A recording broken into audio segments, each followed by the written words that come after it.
Doctor Who Smith and Jones, the first episode of Series 3, is written by Russell T Davies and starring David Tennant and Freema Agyeman. Because of the success of Doctor Who Series 1, they announced Series 3 16th of June 2005, 2 months after the announcement of Series 2. This is also the first episode without pre-credits since Rose, the first episode of Series 1.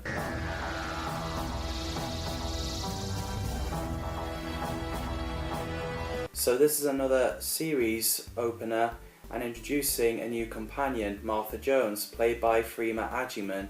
She works at hospital as a nurse, but she's not a doctor yet, and later, after her travels with the Doctor, she works for the unit. I would love to see Freema return as Martha on screen. She did say she had great time filming the series. When they gave Freema the parts, they covered that up by telling her that she's doing a show called Torchwood before the series aired. But then she later found out when she sees David Tennant, and she had no time to be nervous. And yes, I've met Freema at Comic-Con, and she's really lovely in person. We had a great chat. So this episode begins with Martha phoning her family and how they're arranging her brother Leo's 21st birthday party.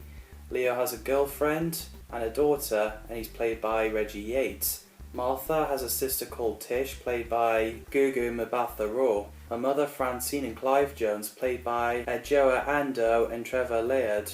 Them two had appeared in the show before. Adjoa played one of the cat people in New Earth, and Trevor played Frax in Mind Warp. So basically Francine and Clive are divorced, but Clive has a girlfriend called Analyse who kinda reminds me of Neris. Francine understandably didn't want Analyse to be at Leo's party, otherwise it would make family look ridiculous. And yeah, she bought 75p bar of soap for Leo. So anyway, back to the story. I liked the scene where the Doctor in future came up to Martha and took his tie off and said, "Like so, see?" That was pretty good entrance. But yeah, the next time you see the Doctor, he was just in bed in hospital, not knowing what Martha is going on about when she mentioned him taking his tie off. When Martha asked the Doctor, has he got a brother, and the Doctor replied, not anymore, so he might actually have a brother, or not. A lot of nurses get electric shock. Martha gets it by a locker, Mr. Stoker by a clipboard, Oliver Morgenstern by a door handle, and Julia Swales, Martha's friend, gets it by a lift. I like the Doctor goes on about Benjamin Franklin when he said he got soaked and electrocuted, and Mr. Stoker was like, moving on, thinking the Doctor is unwell. So while Martha goes on the phone to her sister Tish, we discovered a stormy clouds above the hospital, and it was only raining there. It seemed freaky when the rain was going up instead of going down. The rain is going up.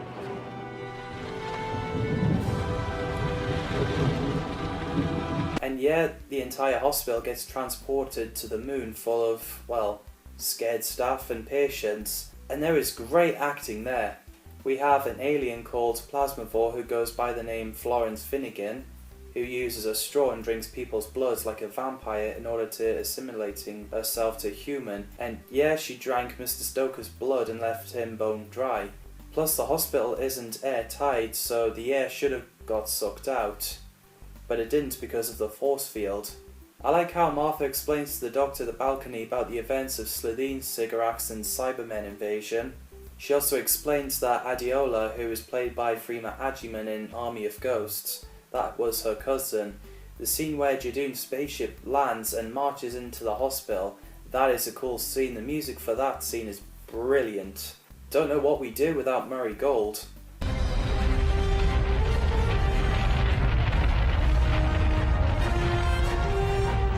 I like the Jadoon, they're pretty badass, plus a Rhino police sounds pretty interesting. And yeah, it was them who isolated the hospital because they had no jurisdiction on Earth. And all they're doing is looking for someone who looks human but is an alien.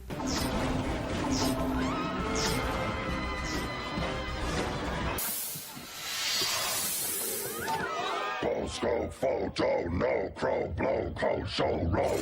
Oliver Morgenstern is clever enough to follow the Jadoon to let everyone know they're safe. But until the guy smashed a vase into a Jadoon, and as a result, he's charged for assaulting an officer, declaring him guilty and sentence him to execution. so Jadoon Captain shot that guy with energy weapons that completely incinerate him. The 10th Doctor seems to love a little shop. Oh,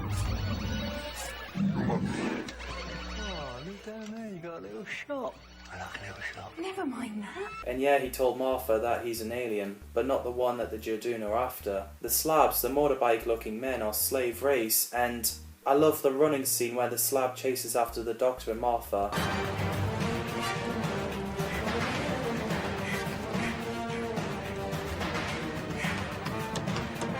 So the slab was killed by a radiation, and the Doctor expels it into his shoe and then takes it off with a nice line. Barefoot on the moon. And his sonic screwdriver is sadly damaged. They needed to show plasma for to the Jadoon, otherwise they'd sentence hospital for execution for harbouring a fugitive. So the Doctor kissed Martha for non-human DNA traces for the Jadoon. So the Doctor finds Florence tampering with an MRI device. I loved how the Doctor pretends to be amazed human. The banter is hilarious. So her plan is destroy the entire life in hospital and escape in one of Jadoon's ship. So the Doctor sacrificed himself for Jadoon to find her. And yeah, Florence is guilty of the murder of the child princess of Padrefall Regency 9. And she's proud when she orders Slab to stop them. I had no idea how one motorbike man is going to take on 7 Jadoons. So yeah, the Jadoon executed Slab and Florence.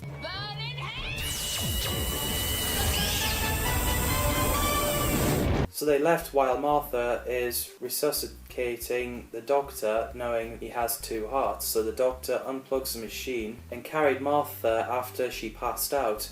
Thankfully, Jadoon transported the hospital back where it was. And yeah, everyone is okay. I bet they've had enough with hospital after that. At night during Leo's party, we have the Jones family and analyse arguing and fighting because she thinks Martha's claim of being on the moon is just hallucinating.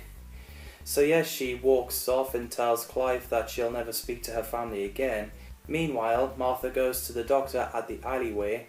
She finds out the Doctor is a Time Lord and introduces her to the TARDIS, and it's bigger on the inside and can travel through time and space. When the Doctor mentions Rose to Martha and saying she's not replacing her. Where is she now? With her family, happy. She's fine. Not that you're replacing her. You never said I was. Just one trip. I can understand how hard that hit him when he lost her.